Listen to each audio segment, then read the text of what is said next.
We find that there are 70 nations in the world. The Jewish people are the 71st nation. We find at the time of the Tower of Babel, there were 70 families who had decided to rebel against God, and they built this tower. And they believed that they would be able to somehow undermine God's involvement in existence. God goes and disperses them. And each one, that was the beginning of language. Each family assumed another language. This was the beginning of 70 nations. The 70 families became 70 nations. The world, we're talking about the globe, was divided among these 70 families.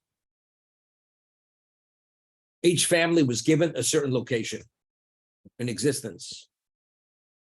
For instance, the Africans and the various families of the Africans were given a location in Africa. The Asians, different families of Asians in Asia. And each location, its physical location corresponds to a spiritual makeup. Every nation has its own spiritual profile within among the 70. Of all the 70 nations, the nation that's the most devoid of spirituality are the Egyptians. The Egyptian people are the most devoid. They were given that location called Egypt. We find that the prophet Ezekiel the prophet, he refers to the Egyptians as donkeys. In Hebrew, the word donkey is chamor. Chamor is a donkey. And he says, Besor chamor and besoram, that the Egyptians, their flesh is the flesh of donkeys. I mean, how is it possible? I mean, Egypt was the height of civilization on many levels. I mean, a donkey is the ultimate beast of burden. It's not considered a very intelligent creature. Of all the unintelligent living beings, creatures, but yet Egypt is compared to the donkey. The flesh is the flesh of donkeys. So the Maral of Prague explains, in Hebrew, the word chomer means material. Of all the 70 nations, the nation has the least degree of relevance to spirituality of the Egyptians. Their makeup is mostly physical. They have very little capacity for spirituality. And that's what we find in Egypt. That was the location of the most extreme level of witchcraft. We speak about the impurity of Egypt. We speak about the idolatry of Egypt. We speak about Egypt representing the evil in existence that tried to snuff out all vestiges of holiness through the bondage of Egypt. And this was suggested by Bilam, the prophet of the nations. But Egypt was the location to be.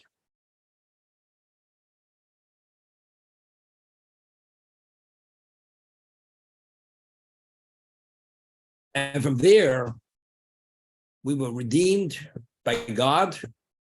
And from there, we made that 50-day trek to Sinai, and we're taken as God's people. The Jewish people, number 71.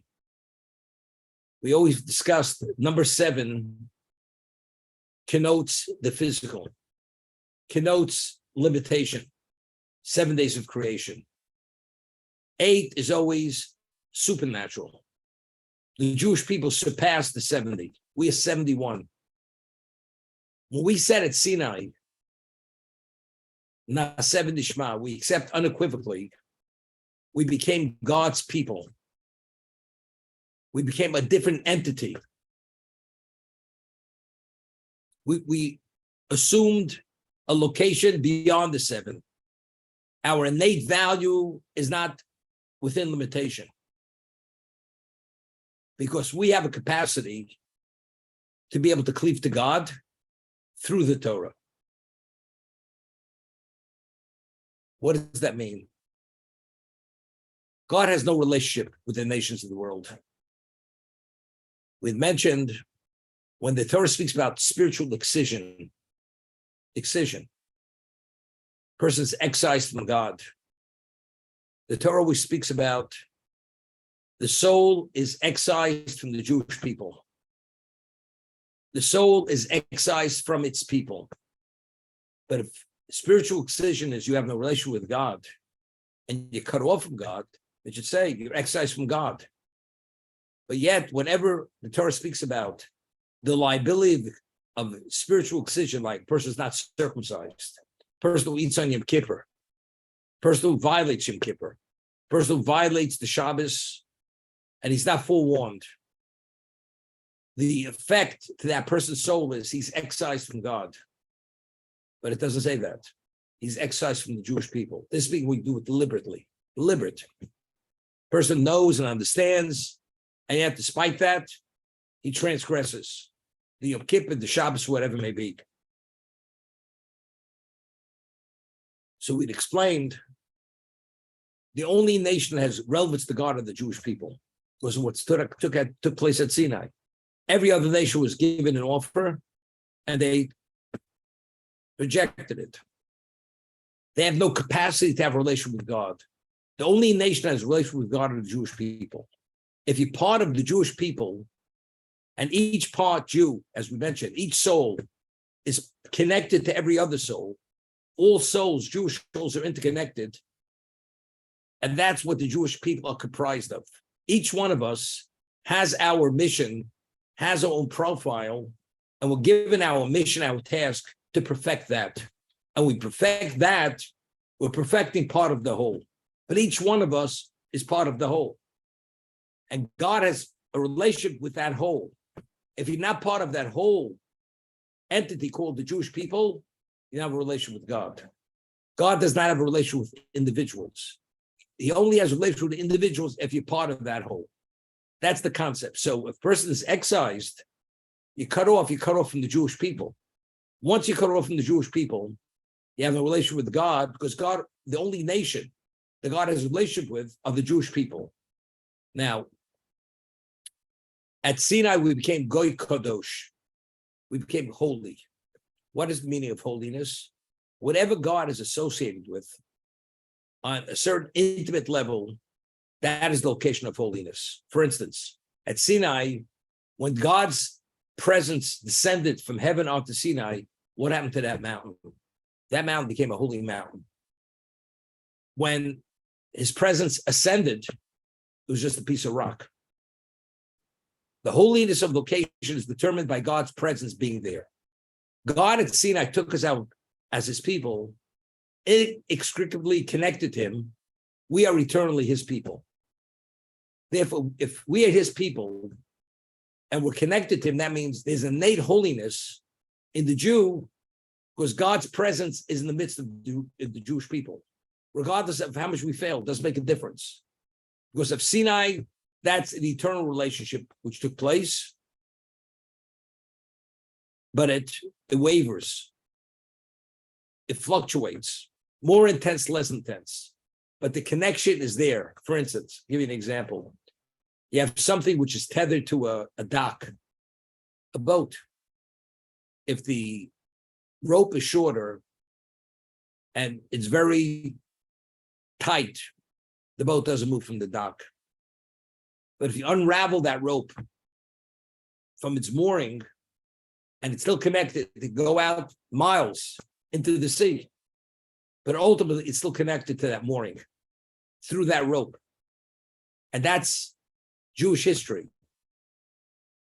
To what degree are we connected? We're connected. We can be closer, we can be further. That's based on our behavior.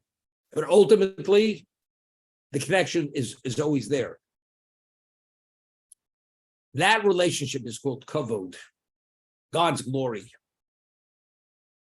Because we have a capacity to represent God, because of what happened at Sinai, now the question is, to what degree do we display his glory if we keep the laws of the Torah and we're committed to him?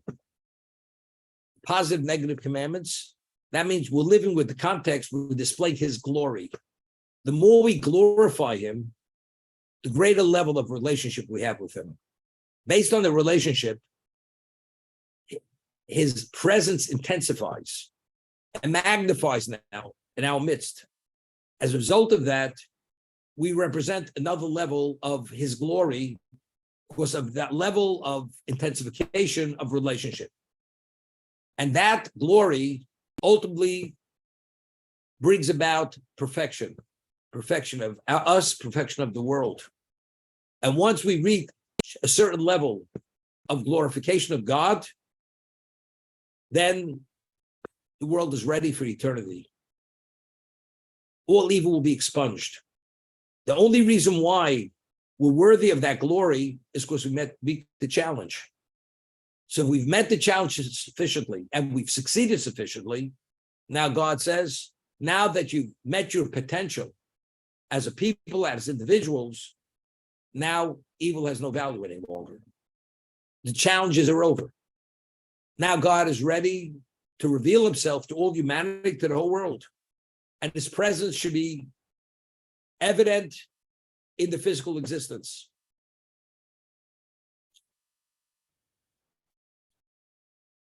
But who has the capacity to receive that infusion of presence? Only we. I'll give you an example. The land of Israel is called Eretz HaKadosha. It's called the Holy Land. Why is it called the Holy Land? Because the only location in the world which God dwells is in the land of Israel. Nowhere else. Of course, the whole world exists because God wills it. But whatever's called God's presence, his presence is in what we call Eretz Yisrael, Israel. The holiest location in Israel is the Temple Mount, and the holiest location of the Temple Mount is the Holy of Holies. That is the holiest location. On Yom Kippur, the high priest would go into the Holy of Holies. That was the location of the Ark, and he would do the service of Yom Kippur opposite the Ark, and he would bring about atonement for the Jewish people. If he was worthy and we were worthy. And we were fully reinstated. And the mitzvah of Yom Kippur is what? Lifnei Hashem Tisaru. We should be purified before God. So our doing tshuva, our repentance, the holies of the day, and the service of the high priest in the Holy of Holies brings it all together. We coalesce and we're elevated to that special level. That's what Yom Kippur is. But that's called kavod. That's God's glory. That's his honor. So when the prophet says, L'chvodi barosiv, I've created this world for my glory, for my honor, that means the world was created with a capacity that this world could be spiritualized. God's presence could be on the terrestrial level. When will God's presence be on the terrestrial level? It is the Holy of Holies, Eretz Yisrael, but it's not blatantly obvious. Ultimately, it will be. But that land, that location has the capacity that God's glory can appear there at the most extensive level, at the most advanced level. The Jewish people, we have a capacity that we could be the location for God's presence. But it's based on who we are. Have we perfected ourselves? I'll give you an example. You have a vessel, and a vessel has a capacity, and the vessel, if you measure it from the outer walls, it has a certain circumference, a certain dimension. But how much could go in the vessel is dependent on the thickness of the walls. If you take the walls and you thin them out, the vessel has a larger capacity. We know that humility is a very significant characteristic to possess for God's presence to be associated with us. The more humble a person is, the less there is of us, there's more of him. The more of us, there's less of him. The whole concept of entitlement. Person doesn't have a sense of entitlement. That means all that matters is what he wants. If there's more of us, what matters is it has to meet our criteria, because we feel we're entitled. We have a right, we have a say, we have input. The ultimate servant, subject of God is, you have no input. Due to appreciate and understanding who God is, you become negated to his will. But that's choice.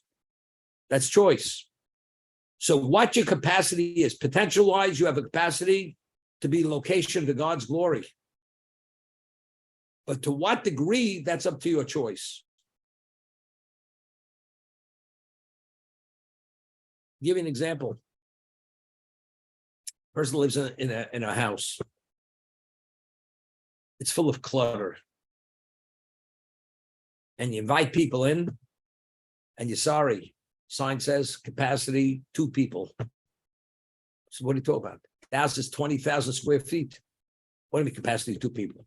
Well, you realize I have furniture, I have storage boxes, I have vehicles. There's no room for you. What do you mean there's no room? You know what the answer is? Because it's all about you. It's about the resident. This house represents me. But you realize that house has a capacity. It could represent many other people other than you in terms of square footage. You just have to clear it out. Clear out all that clutter. And if you clear out the clutter, the house has a capacity to hold thousands of people. We have a capacity. God could be within us, and he will attach himself to us. But we have to be willing to attach ourselves to him. What does that mean? How do we do it? That there's less of us and there's more of him. You follow his dictate.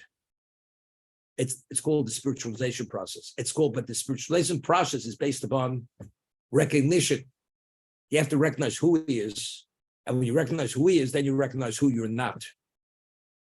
The degree of servitude and subjugation to God is dependent upon your recognition of understanding who God is. That internalization of that reality is based on the degree we spiritualize ourselves through Torah, through performance of the positive commandments, not transgressing the negative commandments, and the quality of that service. Do you serve God out of love? Do you serve him out of reverence? And the various levels of love and reverence. And based on that infusion of that action, that will determine your capacity, to what degree there's room for God to dwell in your midst. It says with the Mishkan, make for me a sanctuary and I will dwell in your midst. The objective is in our midst, except we needed a medium. The medium is called the Mishkan. Through that medium, God dwells in our midst. The angel is God's agent. God created a spiritual entity. And an angel, as Rambam says, is an intellectual being, except he has no choice. Because he has a level of clarity of God is. What is choice?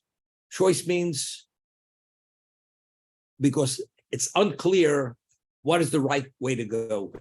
There's a lack of clarity. If a person would have absolute clarity, there's no choice. Because you realize there's only one way. If there's fire and there's paradise, and you have a choice, you go into the inferno, you go into paradise, where are you going? And it's clear, evidently clear. It's not a choice, of course. You're going in only to the right, not to the left. It's only because we have lack of clarity, and we believe certain things may be the proper choice, proper direction, but it's not. And therefore, that's why we have choice. The angel is an intellectual creation. The reason why he has no choice is because he has a level of clarity, and because that level of clarity, the angel is not able to choose. There's only one way to go, to do the will of God, because he understands who God is at his level, but that's purely an endowment for the angel to understand who God is. Going to Rameir Simcha Vinsk says that we stood at Sinai, God put a mount over our heads, and he gave us an ultimatum. So Rameir Simcha says, it's possible to understand, it doesn't mean he literally put a mountain over our heads. He gave us a level of clarity because we were exposed to God's presence, as it says in the Midrash. God brought heaven to earth, and we heard the voice of God speaking directly to us. We had no choice any longer. God's presence became so irrefutably evident, we have no choice. So if God reveals himself at that level, and we said, of course we accept. Nasa v'nishma. Could have you said differently? You could have said differently.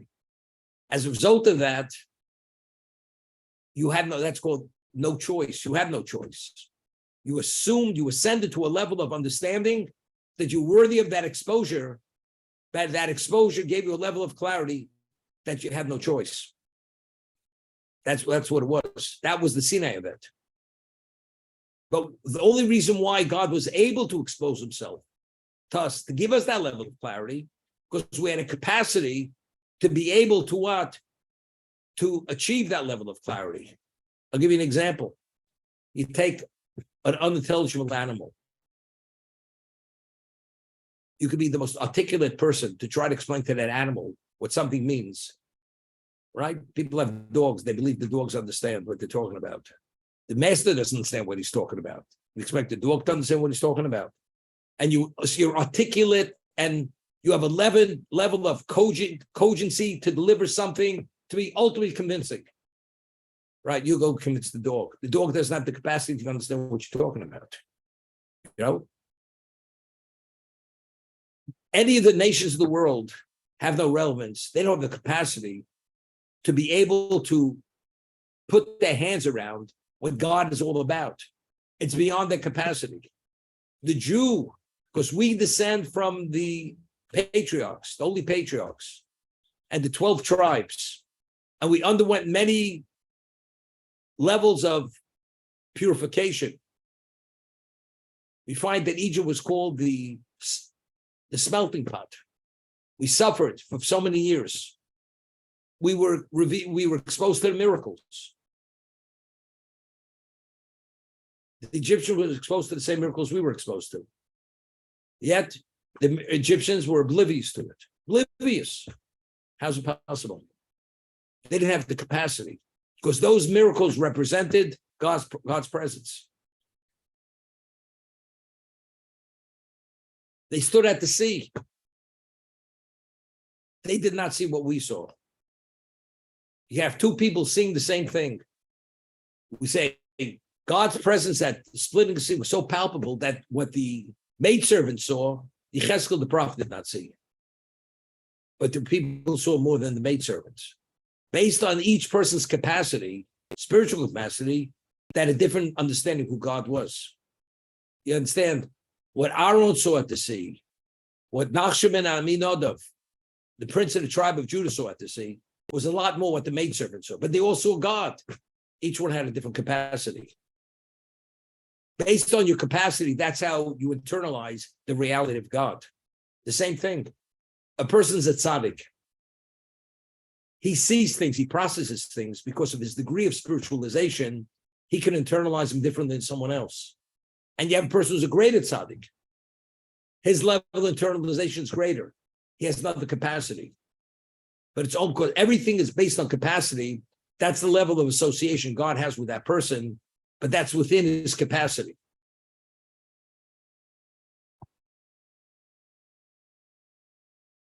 So the angel that he's able to do the agency of God, because God created him with a capacity. His capacity is that he could be God's agent. Therefore, he could deliver God's message and be the carrier of that influence, which is spiritual influence, which allows God to have connected to this existence, to spiritualize the world, to activate forces. This is all carried out by angels.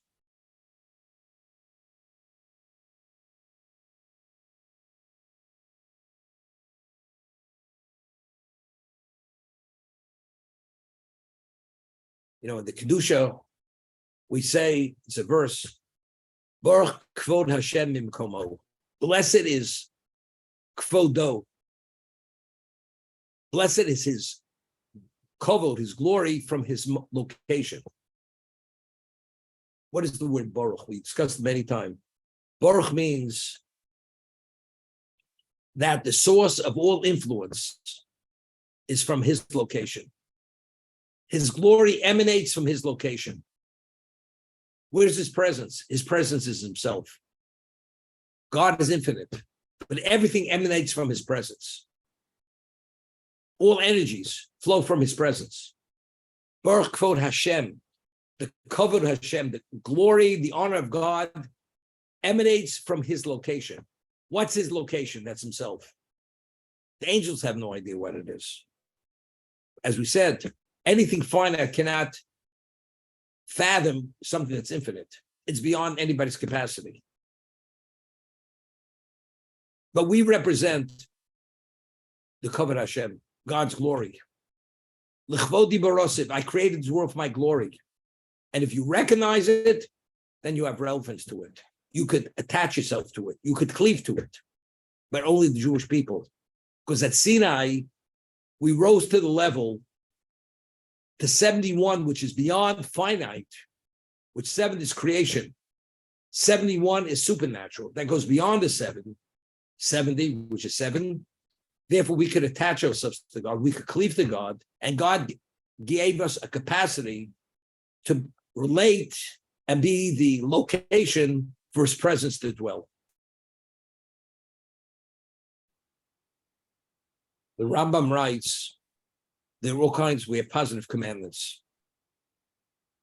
Yeah, I told him about that. There are 2 positive commandments which carry the liability of spiritual excision if you don't perform them. One is circumcision. The other one is one does not bring the Paschal lamb on Pesach. On Passover, he's subject to spiritual excision. Although it's you're violating it passively. If you're not actively involved, a person's uncircumcised. A person does not participate in the Paschal lamb, he's subject to spiritual excision.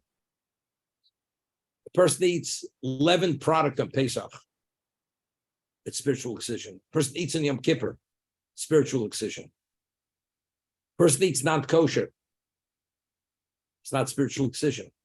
There's certain non-kosher products, such as the fat in a certain location in a kosher species, which is called chelev. If you eat it, it carries the liability of spiritual excision. If it's one location, not another location, yes. There's certain negative commandments, you're subject to lashes. The other negative commandments, if you violate them passively, although you violated the negative commandment, you're not subject to lashes. All these various things have the levels of severity or the level of liability and culpability is dependent on how it affects our spirituality. Certain things affect our spirituality on a more extreme level. So therefore, to be atoned, to be reinstated, a person sometimes has to be put to death or is cut off. Because the soul was impacted negatively to the point, it's like when Adam ate of the tree of knowledge, he putrefied himself in the world, that God no longer had a relationship with this world. Same thing. If a person goes and crosses certain lines, the degree of negative effect of damage to the soul, that soul becomes dysfunctional to a point it cannot have a relationship with God. It cannot function within the capacity as being a contributing soul to the Jewish people. That means it's excised from the Jewish people. It's not a beneficiary of all what the Jewish people have, because that is determined by God's association with the Jewish people. That soul no longer being part of it.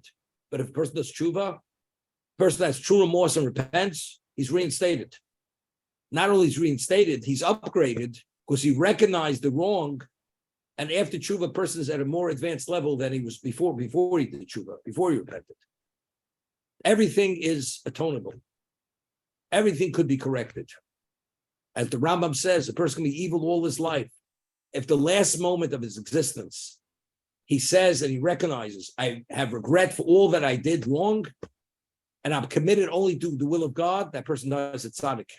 Despite the negative record that he had a whole life, doesn't make a difference. Because tshuva is a full reinstatement as long as it's sincere. It's sincere, you're fully reinstated.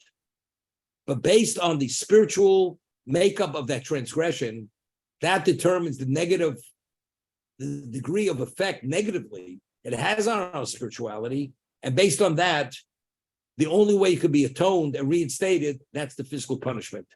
Or that's the degree of diminishment that soul no longer can be part of the Jewish people to be a beneficiary of the relationship with God for that reason. I give you an example. I have a vessel that has capacity to hold a gallon, and I puncture it. It may have a capacity to hold a gallon, but whatever you put in that vessel is going to leak out because it's a damaged vessel. But it has a volume, but it's damaged. You repair it, now it has the capacity to contain whatever you put into it. The same thing, the soul that's damaged due to the transgression, whatever spiritual diminishment means, it no longer has the capacity to be able to function within a certain realm. It's no longer viable as it was before. It becomes dysfunction. That's the general concept.